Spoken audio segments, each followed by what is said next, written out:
Oscar, thank you. Who do I know and trust? Daniel, can you hold this for me? I'm lost without a timer, so thank you.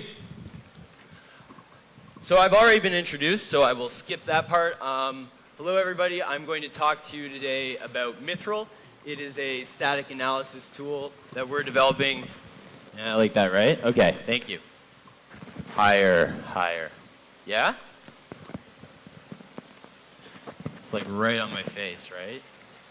We talked about this. Okay. I can tell when I'm audible enough. Sorry. Mythril. What am I doing? Like,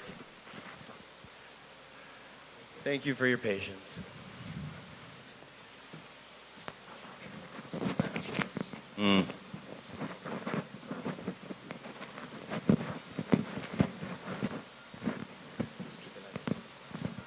Thank you. Okay, so Mythril, it's a tool to help you find bugs and verify security properties in your contracts, which I would highly encourage you to do before somebody else does. Before somebody else does to your contracts, because they're on the public chain. So this talk is based on a presentation and a paper written by my colleague Bernard Mueller, which was presented at Hack in the Box and then thoroughly torn apart and repackaged for this very different audience. And if the rest of the talk sucks, at least my ASCII art is awesome. So what I'm going to talk about, I'm going to talk about very briefly symbolic execution as a static analysis technique. We talked about that a lot yesterday, so I will not go into that in too much detail. And then I'm just going to burn the rest of my time showing examples of how you can make use of it. So first of all, symbolic execution. What is it in brief? What is it in brief? If you think about a simple program like this, where we have an input I, essentially we're going to take this simple logical control flow program, and we're going to think about it as a tree of possible states. So we have this I as input. We derive X from that value I. And then we can look at the various ways that we will trace the logic here as we move through the program. So in a bit more sort of a rigorous definition, per Wikipedia, symbolic execution is a means of analyzing a program to determine what inputs cause each part of a program to execute. It is done by assuming symbolic values for inputs rather than obtaining actual inputs, and thus we arrive at expressions in terms of those symbols for expressions and variables in the program, and constraints in terms of those symbols for the possible outcomes of each conditional branch. In the EVM, it looks like this. We put things on the stack. I'm going to move a bit quicker to get to the good stuff. So it's symbolic because, what the hell? It's symbolic because we're not using the value 1. We're looking at it as an argument and tracking it through the program and saying, well, it could be this and it could be this, and based on that, this is something that might happen. So this is actual output from the Mythril tool. It's going to break down our program into these branches. It has these paths that we can traverse, and it gives us these logical statements that describe the conditions for which must be satisfied in order to reach these sections of the code. And so here, if you kind of look at this closely, you'll probably recognize it as Solidity's sort of standard function dispatching thing. I have this function ID. It's the first 4 bytes of my call data, and so that's how I'm going to travel through to here, and that's where I'm actually running the function add to. So how can you actually use it in your day-to-day, or at least at the end of your development process? One, you can visualize your control flow. So just like we just saw, I'm going to generate a graph of my Solidity file. It looks like this, and I can play with it. So I can like get a feel for it. It bounces around. I feel like I know it better now. We can do assertion checking. If we look at this code, how many people know well the difference between solidities require and assert? Is that okay, good number. The difference as I see it is require you can use fairly liberally. It's meant to guard against sort of inputs that you don't want. But asserts are stronger statements about invariance. These are things that never should be false. So you should always, you're saying I never want this statement to evaluate to false. Should I just stop adjusting it, or when it gets quiet, what's best for you? Just carry on and let it fall slowly? Okay, thank you. So we'll look more closely at assertion 2. It's literally just falling on my face. At assertion 2, and we can prove that certain assumptions always hold about our code. So let's see, can this statement ever be false? What do you think? So we have this requirement that our input value is greater than 256. So is it always true that our input times 4 will be less than or equal to 1024? It's essentially, is there an off by 1 error here? So let's check it out. So the path formula for it looks like this, which resolves to this logical statement, which really means that the input must be less than 256 and also not less than 256. Is that possible? Anybody? No.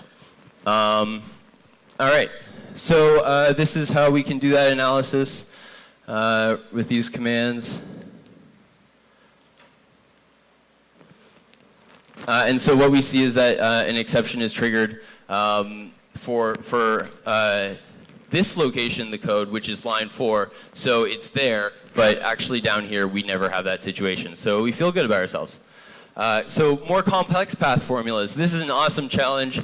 If essentially, the challenge is for you to find a string as input that will call a suicide opcode. So we're doing this, and we're going to visualize the code. I did want to actually show that. So it's linear. Interesting, it's linear. But when we look at it, we see that there's tons of path conditions. What's going on there? What's with this column of path conditions? So let's actually break it apart. We'll specifically look for a suicide opcode that we can reach. We're increasing the depth. The depth is how many jumps or calls we'll look at. The state size can really explode if you go really deep, but we'll make an exception in this case and look for it. And it's cranking away deeper and deeper into this bytecode. And there it is. Yeah, so it found the suicide instruction, and it gives us down here the value, the string. The string is THC. Wow, such EBM skill. It just told us that. We didn't even have to really think about it. So to be direct, that's the input that will get you to the suicide opcode. And it just runs a loop all the way through these various gates. So formal verification, this is probably the last thing I'll be able to do, and I'm going to have to churn through it pretty quickly, unfortunately. So I'm going to make this code as clear as I can. It's a token. In slot 0, we have an owner address. In slot 1, we have a manager address. And we have this strange dynamic array called bonus codes. What up with that? Also important, we have this withdraw function, which only the owner can call, typical Solidity sort of format, pattern. And then we have these bonus code management functions, which only the manager can call. So let's write a functional spec for that. So only the contract owner is authorized to withdraw Ether, and the owner address cannot be changed from its initial value.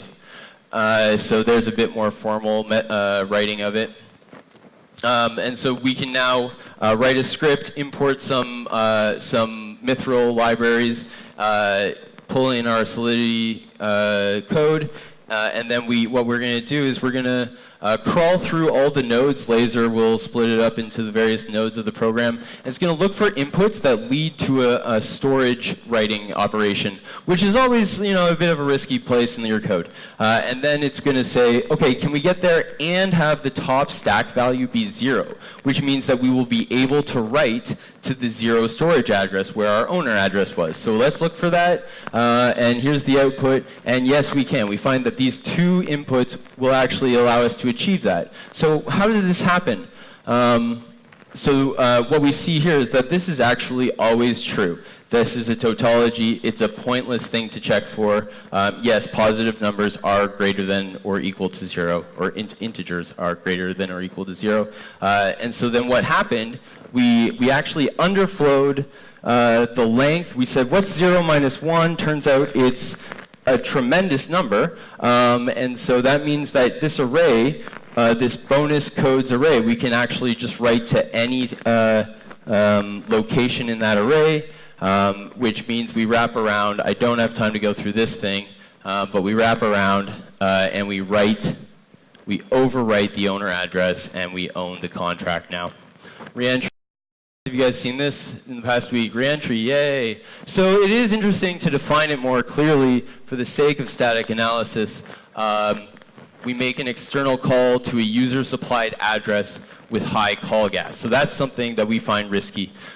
I've got 5 minutes? Wonderful, thank you, sir. That's something we find risky. And then what really makes it dangerous is a state change after that external call. So there is reentry that can be benign. I don't know if it's necessarily desirable, but there are specific cases of it that we're especially worried about. So we can look for this. We can run it.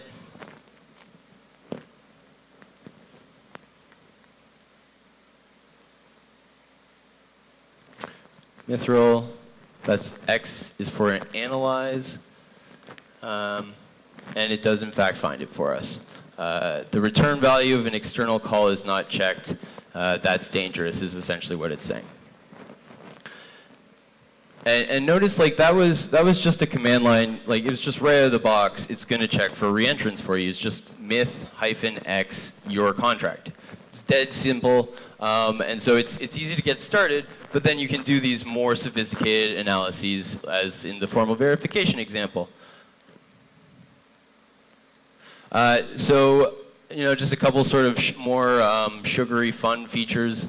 There's a symbolic trace explorer. It kind of combines the graph view with debugger-like functionality of Remix.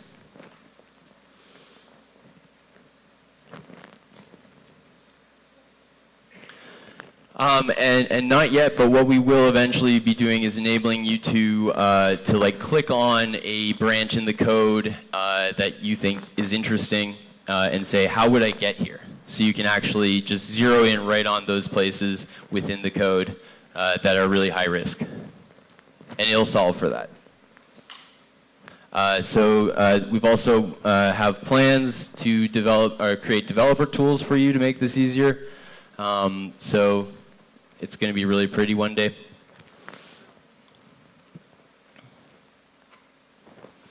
So that's my presentation. So I would highly encourage you to use Mythril to find bugs and verify security properties in your contracts before someone else does.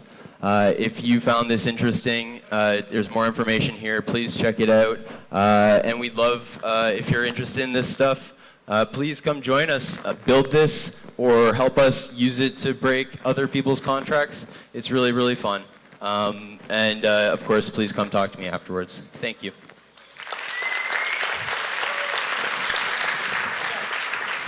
Thank you.